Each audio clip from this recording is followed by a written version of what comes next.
Once you learn basic rules in calculus and apply them to functions, a lot of times what the next step is looking at ones that I refer to as generic ones. So instead of giving you two functions that are being multiplied and ask you to do a product rule, we're going to write it in more of a generic fashion and just say, well, I've got a function that's made up of two things multiplied. We don't know what those functions are, so we're just going to call them generically f and g, and we need to figure out the derivative either by using a table or by using pictures. So we're going to start with the table. I'm going to show you an example of kind of all our basic rules, but in like a table format. So this particular one has an h function that is f times g. So this is a product rule. So that's the first thing you should look at this and say, well, I know this is a product rule. So how does my product rule work? Well, it's the first times the derivative of the second plus the second times the derivative of the first. Now here's where your table comes in. We're putting in 4, and which is great because our table only has 4. Sometimes they'll give you a really big table with a lot of extra stuff you don't need. And we're going to put 4 into my original f function. So I get 5. This is what happens when I put 4 in my f function, times g prime of 4, which is 7, which is the end of the table, plus g of 4, which is negative 10, times f prime of 4, which is negative 2. So you get 35 plus 20, which is 55, and then you type that into Delta Math. The only thing you're typing in is the numeric answer. So that one is done.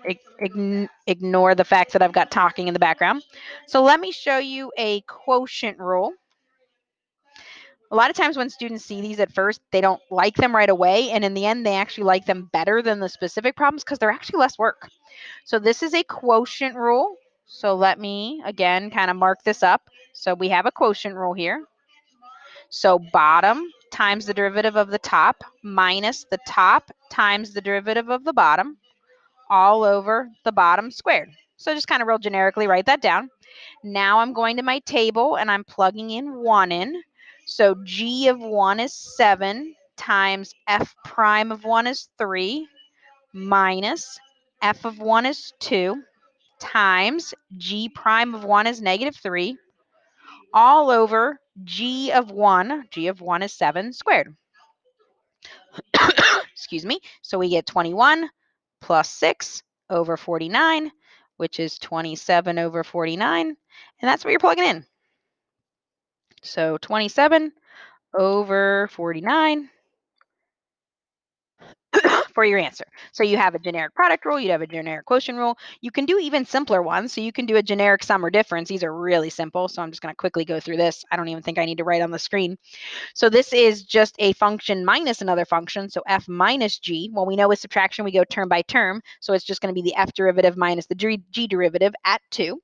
So your f derivative at 2 is 8. Your g derivative at 2 is 6. So it's going to be 8 minus 6, which is 2.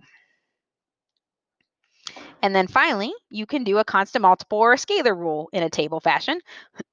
So you'll see this coefficient right here, negative 5 times f. It wants the derivative at 3. So you're going to take the f derivative at 3. The f derivative at 3 is negative 12. You're going to multiply by its coefficient, negative 5, to get 60. So that is how you do generic derivatives as a product rule, as a quotient rule, as a constant multiplier, or as a sum and difference.